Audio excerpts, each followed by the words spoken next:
Welcome to the Wyoming Book Awards. Hi, I'm Richard Landreth, Director of Lincoln County Library System, here to introduce to you this amazing program. The Buckaroo Book Award, the Indian Paintbrush Book Award, and the Soaring Eagle Book Award, collectively known as the Wyoming Book Awards, are jointly sponsored by the Wyoming Library Association and the Wyoming State Literacy Association.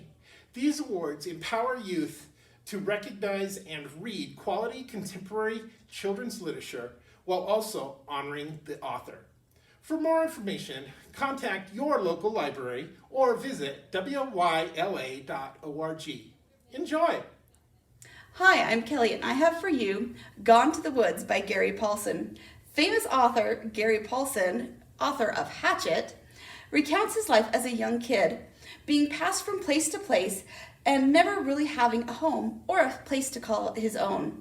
But he found that the outdoors called to him.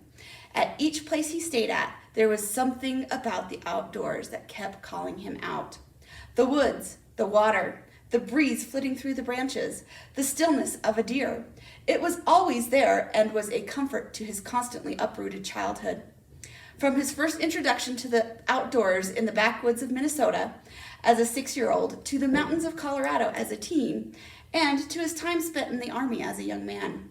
The woods and the great outdoors always called to him and beckoned him and soothed his soul. But a chance encounter with a librarian and her urging to write was what truly would change his life. Highly recommend Gone to the Woods by Gary Paulsen. I'm Joe, and I'll be sharing with you You Should See Me in a Crown by Leah Johnson. When smart and quiet Liz Leidy finds out that she didn't get the scholarship to go to the college of her dreams, she decides to run for prom queen, which comes with a $10,000 prize. But as an outcast and the only black girl in a town obsessed with prom, she knows she'll have to fight her way to the top. With the help of her 3 friends, she puts on a campaign her high school has never seen before. All the while, Liz must face resident mean girl Rachel, who will stop at nothing to undermine her. Liz is also crushing on the new girl and hesitantly trying to repair her relationship with her middle school best friend Jordan. And of course, she can't neglect her family, the grandparents who raised her, and her sick little brother. Can she balance it all and still reach her goals? Can she find the confidence to just be herself? The author did a great job of writing well-rounded characters. The reader will feel like they truly know Liz, and even the secondary characters feel like real people. Liz's story will inspire readers to be confident in who they are, brave against racism and homophobia, and embrace what is truly important in life. Hi, I'm Rochelle, and I'm going to be talking about the book Hold Back the Tide by Melinda Salisbury. This is a book about a 16-year-old girl named Alva. She and her father live in the Highlands of Scotland, and they are in charge of taking care of the local loch or lake that supplies the nearby village with water. Now, the opening line of the book is really cool. It goes like this.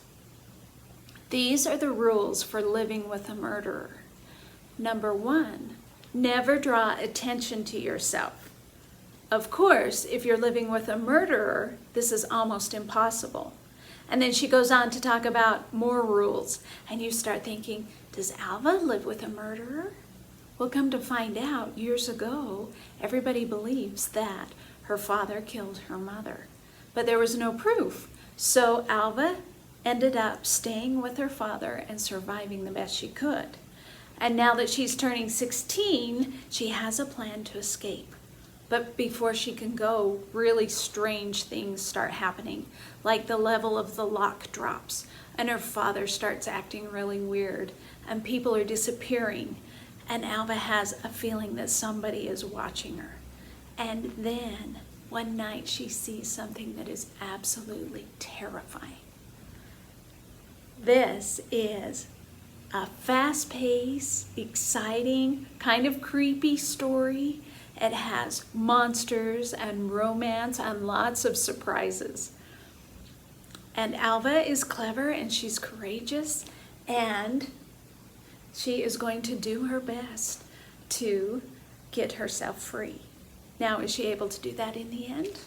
Well, read Hold Back the Tide and find out. Hi, I'm Shawnee, and this is the Soaring Eagle nominee, Defy the Night by Bridget Kemmerer. This book has it all. Intrigue? Check. Outlaws? Check. Romance? Check. Impossible odds? Double check. Robin Hood fans will enjoy this original outlaw tale. While it's not a retelling, it certainly draws inspiration from the whole rob from the rich to give to the poor idea. But instead of money, it's medicine, and instead of Robin and his merry men, we have Tessa and her partner Wes. There is a plague in the kingdom of Kandala, and the only thing that helps is an elixir made from the moonflower. But it only grows in a couple of places, and the supplies are limited, meaning that only those with means can get enough to stave off the disease. That's where Tessa and her partner come in. They steal moonflower petals to make elixirs for the poor.